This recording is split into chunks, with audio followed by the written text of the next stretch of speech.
Hey guys, welcome back to another episode of Let's Talk About. And I'm finally starting to get through these transfers a little bit. Today, I think it's going to be Cavani and Marquinhos going to PSG from Napoli and Roma, respectively.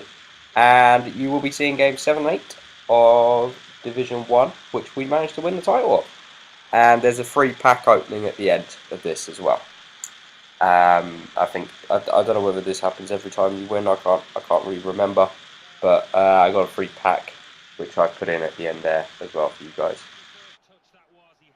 So let's start by talking about Marquinhos because he's kind of like the unproven, almost unknown quality here, and it's a bit odd with saying he's unproven and relatively unknown because he's cost £27 million, which is the fourth highest for a defender ever. So for this youngster, this 19-year-old, he's going to go in there, play alongside Thiago Silva, and yeah, he's well, maybe one day his international teammate because Marquinhos is yet to win a full cap.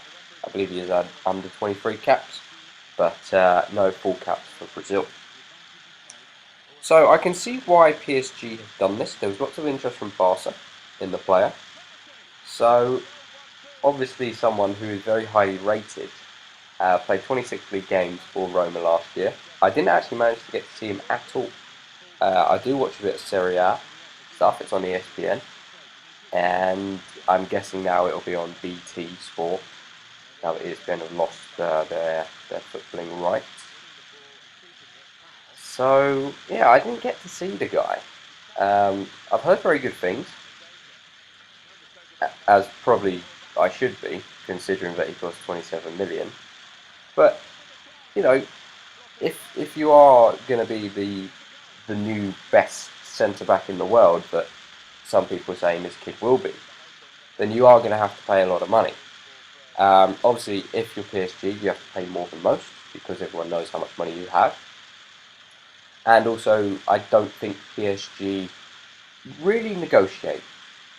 They seem to be given a price and go, okay, fine, we'll pay that. Which, you know, when you got that amount of money and you are fair play compliant, financial fair play compliant, I don't quite understand how they do it, but they seem to be able to do it. I'm guessing it's some kind of weird thing about loans to the club or something like that, because there isn't actually debt, I guess, because the Qatari owners would just write off everything themselves. I would imagine it's very similar to the Roman Abramovich situation at Chelsea. So all in all, this transfer of Marquinhos could turn out to be an absolute dud and one of the worst signings ever, because he's played one season in Europe since moving from Corinthians. And yeah, he could turn out to be a fantastic player. He could play really well alongside Thiago Silva. I would imagine that if they're spending this amount of money, he will be like a kind of Varane kind of player, the young French lad at Real Madrid. I would imagine they're, even though without seeing this Marquinhos guy, I would imagine they're relatively similar in terms of ability, considering the amount of money PSG have forked out for him. It's a great deal for Roma. They've reinvested the money already in Kevin Scooten, the centre mid from, was it PSV? I believe it was PSV.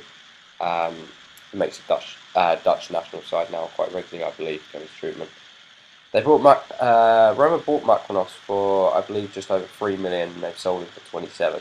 So, you're turning a profit of just under 24 mil in a year, which is brilliant. It's very Porto-esque, I would say. So yeah, I would imagine the kid will turn out to be good, and I'll be looking forward to seeing him a bit actually. Mainly in the Champions League, I would imagine if PSG can go relatively far, which they should do now, considering the team they have. So now on to possibly the most expensive signing of the summer, in the form of Edinson Cavani, a fantastic player, someone who I always seem to see score whenever I watch Napoli. I know he does score a lot. Anyway, but whenever I seem to watch Napoli, he always gets a couple. Fantastic player, great target man, great feet, great shot, great header of the ball. In terms of the closest player you could really compare him to, you're looking at possibly Falcao, who went for 60 million euros to Monaco, and Cavani just topped him at 64 million euros to PSG. So with Cavani, you know what you're getting. You're getting a goal scorer at the end of the day. His work rate is good from what I've seen, but you are looking for a number one goal scorer, and I can't wait to see him and Ibrahimovic link up. I think it will be absolutely fantastic to watch. Even if Ibra say gets sold in January because he's a bit pissed off with being the number two guy to Cavani, for those 6 months it'll be fun. It'll be very fun, especially with Ibra in a strop. If Cavani's doing really well and Ibra isn't.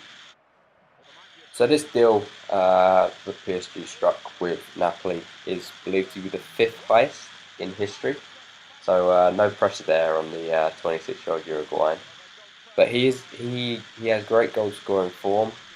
His previous 3 seasons for Napoli have been really good.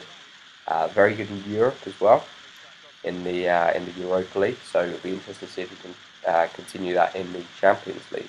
He would have got Champions League football at Napoli this coming season.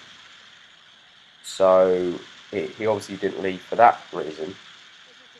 But I think, when he would have got a massive pay increase, and he's a very good player, and he's probably going to want to try himself out against the best players in Europe. And whether he's going to do that in France, probably not. He's in a very good team, and there's one other, good team you would say, in Monaco in that league, and Lyon aren't terrible. But I would imagine for more competition, he should have really stayed in the bigger leagues. But I guess money talks in the end. In his previous 3 seasons for Napoli, he bagged 26, 23, and 29 goals, which is very good in Serie A. He was the main focal point of the attack. He had his wingmen in the form of Lavezzi, who he now rejoins at PSG. Lavezzi left PSG last summer. And also Marek Hamsik, someone who's also been waiting for his, let's say, big move away from Napoli. But Napoli are a big club now. There's lots of talk about them signing Gonzalo Higuain. It looks like they've got Pepe Reina on loan for the season. And Rafa Benitez there, I think, will do a fantastic job. I'm a big Benitez fan. Never wanted him to leave Liverpool. Wanted him back last summer when we got Brendan Rodgers. But I'm a massive fan of Rafa, and I hope he does really well there. And that money that they've got from the Cavani sale, Napoli can now look to reinvest it in someone like Higuain, who will score a lot of goals against the league. He's perfect for that league and the conditions there in terms of the physicality of it. But back to Cavani, and I think you could be looking at another 25 goal season for him. He's going to have to find a way to play with Ibra. I think everyone struggles to play with Ibra at first, just because of Ibra being Ibra is a bit of a selfish twat, really. But I'm excited about it. I think this transfer will work out well for both sides. He's 26. He's still got another good 6 years, 7 years maybe in him of high goal scoring ability. I wouldn't be surprised to see him go back maybe to Italy at some point in the future. But for now, I would imagine that we're going to see a lot of goals from Edison Cavani in the coming seasons. So that about wraps it up for today, guys. I hope you enjoyed it, and also the quick pack opening at the end. I have another pack opening coming soon. I think it's a 100k pack opening. And next video, I shall be talking about Stevan Jovetic and Alvaro Negredo to Man City. See you later, guys. Have a good one, and I shall see you in the next video.